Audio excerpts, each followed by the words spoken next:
What's up? Good morning, beautiful people. It's Leanne at Blissed Out. This is our Shedding into Soul Culture podcast number 12. While I spend another day, another time zone with this amazing reflection divine gift and friend, Jaisri Lambert. Welcome to the show. Namaste, my dear. Good morning, Latika. So she brings back some of my names, friends. So, on my journey, just so you guys know, my initiation names were Latika Devidasi, Ma Premira, and now with my Shakti Roop, I have so much to be grateful for in one life of merging this Trimurti within myself. So I meet beautiful people like Jaisri Lambert who are specializing in doctrine of Ayurveda.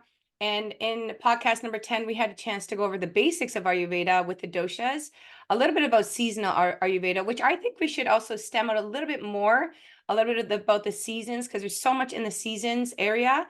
But today I'm going to give you a little bit of leadership in this area, because in our dialogues and in our emails, there's a lot here that we can talk about topics such as thoughts, feelings and emotions, speech and heart alignment, eyes as the windows of the soul, disease prone in Ayurveda, and disease prevention in Ayurveda, recognizing alignment, developing steadfastness on the spiritual path. So just because you have that beautiful mind that is flowing with this nectar all the time, we can just come into reminding the viewers who you are, a little bit about Jaisri too, because I love these names. We were just talking about before we start recording, and then let's go into your thoughts with seasonal Ayurveda again. Yes, okay, lovely. So here we're launched. So my name, Jaisri, was a given name in the early 90s by Baba Haridas, who was the main Baba at the Mount Madonna Institute in Watsonville, California, where I used to go for my Ayurveda schooling with Dr. Lad. So he's the Baba responsible for providing the vessel, the context, the connection with Dr. Lad, all is due to him. And he gave me the name to empower wisdom, to empower leadership, to empower liberation. So these were the keywords that he put on the card when he told me in writing what was my name. He looked at my patrika, my birth chart, and my birth name had been Margaret from my parents. I was born in Scotland. And he gave me the name Jaisri, Jaisri, which is a particular spelling of Jaisri. There's no H in the name, there's no double letters, except, of course, the I. So it stands for an empowerment. And after a couple of years, people started calling me Jaisri, and I started feeling the benediction of it. So finally, I made it my official name, and it's now in my passport. And most everybody since the mid 90s knows me as Jaisri Lambert. So good. And my little journey with recognizing us having this what they call in India Leela, the game of life or the play of life, were names that were coming through to me. And in audience, it's so interesting. Like I was in moments of like this unfolding of love and the unfolding of her heart, and um first being a mother too, because we're both mothers, but we're actually just children. We're both a lot alike with our inner gopi or inner gopinath, the inner Shakti energy. And then seeing the physical body, the stories, having two kids, having a very similar karmatic lessons. And then, the love and admiration for mother, so this name came through me where I was like, Jaisri, I love that. But I'm like, you're like Ma Prem Saraswati. You're like this unfolding of Saraswati. And after doing Navratri so many times, and Saraswati always coming into fruition as such an important part of Ma in the wisdom aspect and the divine cultivation of us as divine feminine, I honor you as a Saraswati. Oh, well, very, very wonderful and uplifting. I do thank you for that. I do take Sri Saraswati as my Ishta Devata from among the Hindu pantheon of goddesses. The thousand names of the goddess all have different connotations. So I do appreciate that particular one. And I do hope to leave a legacy of knowledge as well, that I've been particularly blessed by my teachers to gain specific knowledge, particularly in the Ayurveda and related Vedic sciences, and definitely sharing it with both hands, as my teacher has demonstrated to do, is very much in my teachings, my destiny, and my great privilege. Yes, I agree. And I think on like the thing is, audience, I don't know where you are, but on this spiritual path, there are shifts to, we come without a name. And then we have a name, and then we have karmas, and then we learn about what is karma, action and reactions to every moment in life. And so then we see when the alignments come for us to help us on our journey home within, that those people show up with offering us tools. And tools sometimes is a name or a mantra. And they have miraculous ways to help us integrate our soul's purpose. And so I reflect that about the power mantra, the power names, and why even chapters of ascension, because we keep ascending through this process where different names will fall, just like the birth name, and like gurus will fall if they can come to do as much as they can, but if they haven't finished their job and something else comes, it's just the sharing of this beautification of life. So that's just another awareness of names. And Jaisri, why don't you guide us a little bit more back to, we talked about doshas and the significance of the three main ones. Just talk and highlight those, I guess, again, for anybody that will tap into this. And then the seasonal awareness. Now, I think the biggest thing for me would be seasonal um, awareness of observing. So like if we're aware of the moon cycle, if we're aware of temperature, and we're in like this idea about climate action, climate change, we're still in seasons, but we're now in such a shift of like where our seasons are changing even by time. So I think it's a good thing to highlight, okay, well, what would be aware of with allergies or body now that even we have climate change and what seasons used to be like? Yes, surely we're very happy to take up where we left off with seasonal implications and how the qualities, the 10 important pairs of opposite gunas or qualities, um, properties, are at play with the passage of time of the solar return throughout the year. So here we are in spring. So shall we start with spring, since it's considered as a beginning? So with the spring equinox comes a melting and a shift between the coming of the warmth and the lingering of the cold. So there are, shifts and we can see odd behaviors of the weather, such as hailstorms, floods, all kapha manifestations. So spring is ruled by kapha because water element is melting, while pitta, warmth, fire element, is gradually increasing. So we look at the little buds that are coming forward, we look at the pollens that are being emanated from them, and we can see that environmentally, there are more pollens in the air transmitting between trees to pollinate their species, of course, reproduce their species.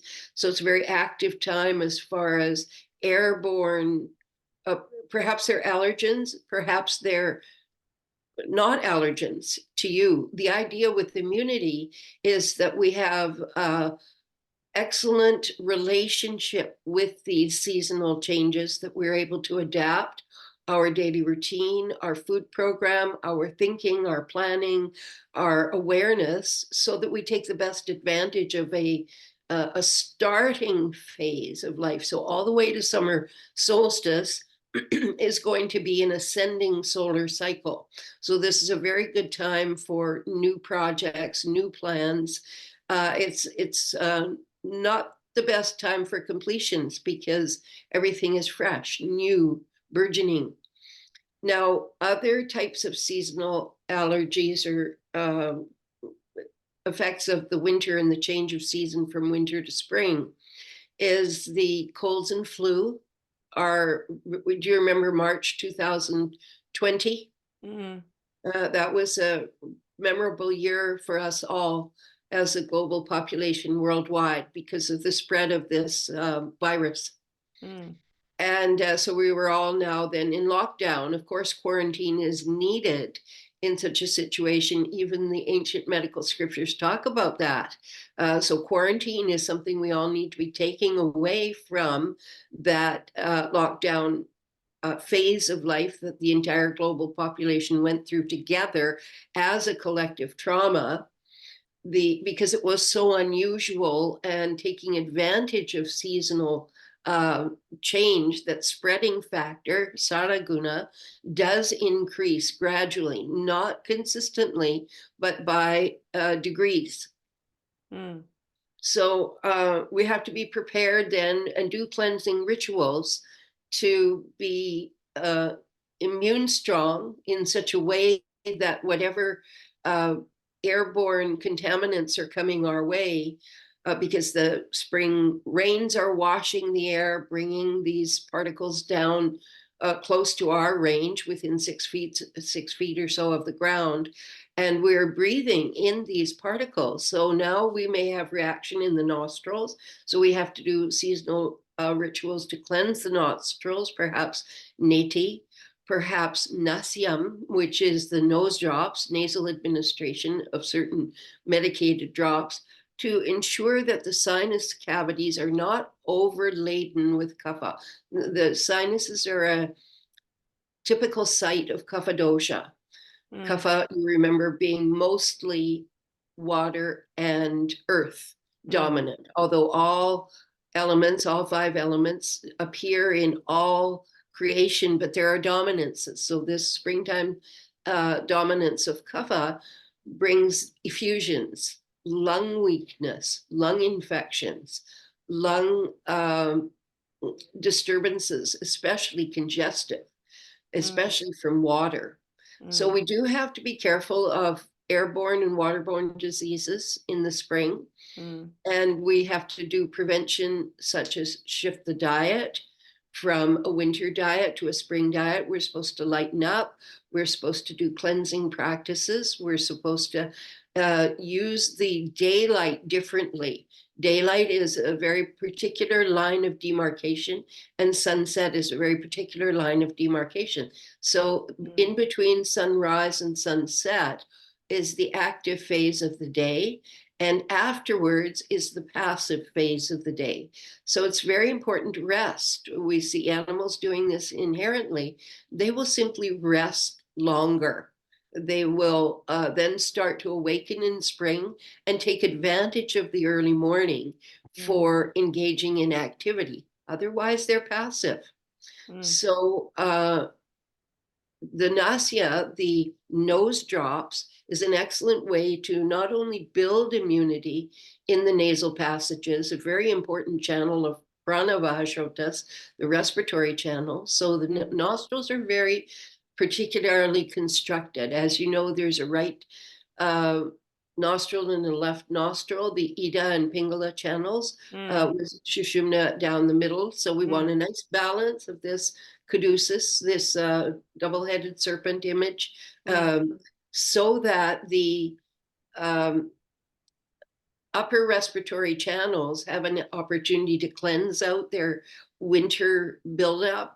And the nose drops are generally taken very early morning during kapha time of the day, because not only do we find the doshas dominating seasonally, but also each day as well. So early morning will be kapha, when there's dew on the ground, when it's damper, when it's a little colder as well. The coldest part of the day is just before sunrise. So we want to take advantage of certain medicated nose drops or nasal administration practices to make sure that the very highly specialized nostril tissues are in great immune condition to Mm. resist, to fight, to maintain a symptom-free life during spring.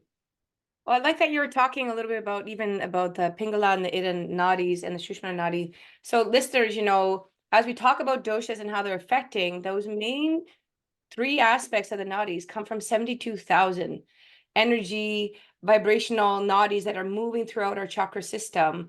So those main two that are flowing up, the feminine and the masculine, we get to balance them through breathing techniques or our food consumption also, where we're looking at, the balance, which she's talking about in seasonal, and then that Shushmana Nadi, that main Nadi that comes all the way up the spine to find that source of enlightenment within us. So I just thought I'd highlight a little bit about that, because I think that those are some beautiful key points as a meditator or somebody that's getting into Ayurveda, as to like, okay, if I want to keep my best health, also my best enlightened state of my consciousness that is flowing through me, of those nadis, awareness of the doshas is essential. I think so. Even the trident behind you in your symbol depicts the central Sushumna channel and the Ida and Pingala warming and cooling channels. And that's why, yes, the alternate nostril breathing is such an important technique, and especially a great beginner's technique. If people have not done pranayama before, they can definitely begin with Anuloma Viloma, the alternate nostril breathing, the Nadi Shodhan, to clean these respiratory channels, strengthen their immunity, make sure that the hairs are in very good awareness, so that if there is a need to mat over each other to block, say, a virus, which is a very large microscopic presence, it will detect it. It will, the specialized skin holding these nostril hairs will close over and try to block that very large molecule from coming into the nostril. So if we're noticing at that time that this awareness comes to the nose, tip of the nose, lining of the nostrils, connection to the other respiratory channels, and yes, the 72,000 channels centering in the navel, right? Having equal numbers at the feet and the crown, but merging into 72,000 at the navel through the mother's pre-birth nourishment. Then yes, now that we're breathing on our own, and we're responsible therefore for our pranic outcomes, our experience of life, our quality of life, definitely breathing becomes a very central consideration and an important channel of prana and memory and intelligence. So all three doshas do merge. They're always all present together, but they do have dominant cycles, such as kapha in spring, kapha early morning. And in these ways, we can avoid seasonal probabilities and take advantage of the concepts of balancing before any challenge to the immunity comes. The aura itself, this membrane, arm's length above, below, all around the body, this auric field is the first line of defense in the immune system. It is a deflective membrane because it's emanating light. So emanating light will be an interface with the rest of the world, where it can become a deflective membrane-like structure, so that undue influences, not very good company, not good, very good weather influences, these can be noted, and they can work their way into our awareness in such a way that we're now deciding in favor of good health, good immunity, good resistance, good relationships, good communication. All these comes into play right away early morning. And that would be like after the recharge of just the newness of our consciousness coming back to reality from the astral travels. Yes, at night, of course, we've been in Tamaskuna, we've been dreaming, we've been perhaps unconscious. And then by waking up, especially early morning, you know that 3 to 6 a.m. is the best time for meditation. It's the best time for spiritual practice. It's the best time for remembrance of God, remembrance of our true nature, our nameless state. And then, yes, we come back into awareness of everyday living, the fact that we have a name, we have an individuality, we have a life role or duty, dharma, and we have also opportunity. So the spring season is ever fresh, ever new, and exhilarating. And the birds will sing that song. And do you listen to the birds early morning? When they start chirping is when we can catch the wave in between sleep and waking of the delight in life that they're so famous for issuing a message of enjoyment, celebration, remembrance, chanting, singing praises. So this automatically happens early morning and in spring as well, when birds and all creatures are in their reproductive phase. They're And singing their fecunding. love song, they're singing their love song and they're waking up to love within their being. But it's so nice as an observer, as a meditator too, when I've dived so deeply, not even just diving, but it's awakened within me so deeply, the desireless state. And so sometimes I'll wake up with nothing, no movement, no desire. I look at the walls, and that's the pure observating aspect of just the subtleness of creation. And just hearing that sound of the bird is like a brand new moment. And then I can understand, for the divine to always be brand new, the subtle understanding of that though is really, it's always taking care of all at the same time, that it's brand new and it's eternally there. So yeah, some highlights on my weekly awareness this week. But yeah, the beauty, I think we can go next into, then I would talk more about the emotions that come from the shifts of, say, the doshas and then the seasonal stuff, and how to be aware of that, and how to be aware of how to deal with that with a proper diet awareness. Yeah, so let's turn our attention to summertime because that's coming and we have to plan for it. We have to plan to have a good time, not just professionally, spiritually, but also in relationships and, of course, in relation to our life purpose and others as they come along our path. So, summertime is going to become peak heat, and that's when we're prone to diseases of skin eruptions. We're prone to infections. We're prone to liquefaction of the stool, diarrhea.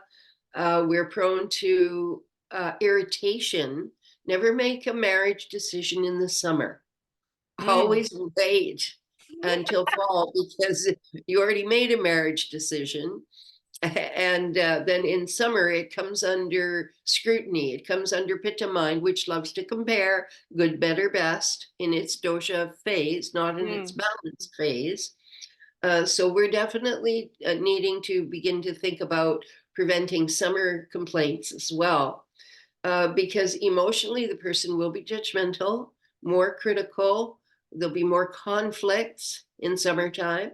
And it's also possible then to access more uh, resolution of conflict. Uh, so this is also the best time for peacemaking and coming in, especially into Libra in the fall.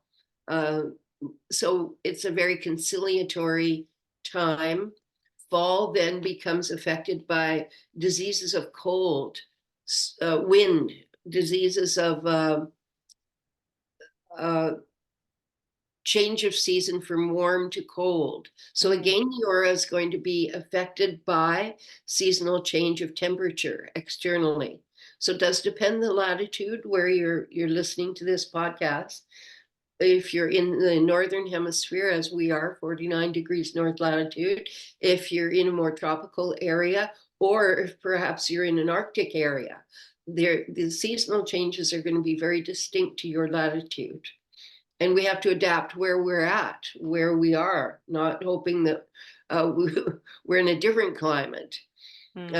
So fall is a time for arthritic changes to increase, aches and pains to become more. There's more constipation in the fall. Mm, There's less likelihood of adapting to fall changes because Vata can, when it's imbalanced, be in a rush. It can overbook, it can overwhelm. And many times the psychological, emotional factors in fall are now accruing, building. And at the time of this winter solstice, when it's peaking, that is the time, and we do see most suicides at the Christmas break because people recognize their loneliness. They recognize that their worldly relationships may have failed them. They recognize that their own capacity to adapt, because it's very much a Vata phenomenon, adaptation to change, mm, and they find that if they're not practiced, if they're not schooled, it doesn't, these things don't appear in our culture. You see, we have to go outside our Western culture into, say, Vedic sciences to really discover the wisdom of how to adapt to these seasonal changes. And then when it comes full on winter, we're ready for being alone, being mm, in hibernation, being in seclusion, being in contemplation and complete rest. mm, So each of the seasonal changes does bring a set of diseases, a set of emotional disturbances, and by the same token, the remedies for them do exist within each season as well. So mm, under the concept of prashna inquiry, here we're investigating, inquiring together.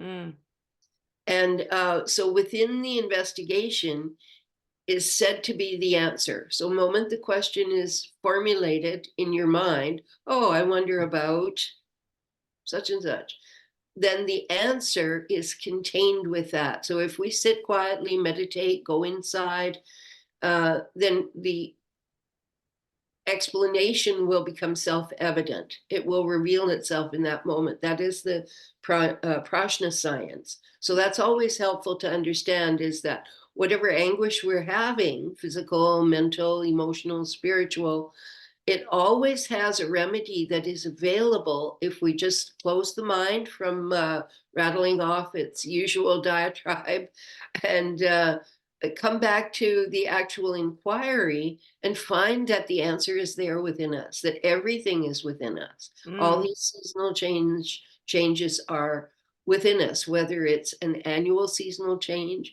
life seasonal change. For example, children have more kapha influence in the early part of life, from menopause to from menarche, onset of menses, to menopause, cessation of menses. During those pitta years, we're more prone to pitta disturbances. And then after menopause, by the way, there is more influence of vata in the life. So we have to live a life in such a way that we're counteracting, counterbalancing the effects of vata dosha coming into the elder years. mm. So does this help a little bit to So understand? beautiful. Yeah, I think that, there'll always be opportunity for students to reach courses with you too, because I feel like the words alone I can relate to for like 30 years of being on this path. And I'm like reading all this stuff. And for people to really process it, there's going to be open space, I guess, where we can invite people out to events that you have ongoing, which are on your website, right? And they where they have a chance to just at least educate themselves about the benefits of Ayurveda and how it can change your life. Yes, for example, I do have a beginner's class coming up online under the American Polarity Therapy Association. So Ayurveda is the parent science of polarity therapy, the bodywork science of electromagnetic balance of the energetic field, was proposed by Dr. Randolph Stone, who wrote amazing books on the subject. And he himself studied Ayurveda in India for some 30 years and described this polarity therapy science, which is the foundation of energy healing in the West. Truly amazing person. And the the beginner class that's coming up is sponsored by them, American Polarity Therapy Association, to really investigate their parent science much more deeply. Mm. So it's a beginner program in Ayurveda. It's 3 Wednesdays in a row coming up in May. And people can register by emailing me for the link. It's quite an intensive introduction to Ayurveda. And rarely nowadays I do introductory talks. Mostly I'm involved in the senior activities, more so of pulse reading, panchakarma, consultation. And, for beginners classes, because there are many people out there now that have come behind me, thank goodness, that are very competent in teaching the basics. But this is an unusual experience for me to present the fundamentals of Ayurveda in these 3 Wednesday interviews. It's going to be the Wednesday from 10 to noon Pacific time. And I expect people will tune in from North America, perhaps from Europe, perhaps even sometimes from Asia. Let's see what You have happens. a Zoom option too, right? It is a Zoom program. Oh, beautiful. Okay, well, we'll put those links up too. And I just want to thank you again, because I think every talk that we have, there's so much fruit in this one talk that we already went through, where people could always put messages there as this level of podcasting is being built, and that we reach more people. Friends I have in my WhatsApp groups too have been asking, so I'll make sure that they see this today. And I look forward to seeing you anyways, and us planning something for the fall. But listeners, this is the second round. We have a chance to even show up today as mothers of the universe, and working through these wonderful tools that are not only transformational for the knowledge that changed our lives, but that we can put to action in experimenting with, because I think life is the greatest thing for us to feel, flow, master, and experiment with. So I want to thank you so much, Jaisri, for your experimentation with these wonderful medicines, your life legacy, and showing up today to be with us. Thanks for the invitation, my dear. Yes, and I'll see you soon, and have a wonderful day. You too. Bye for now. Bye.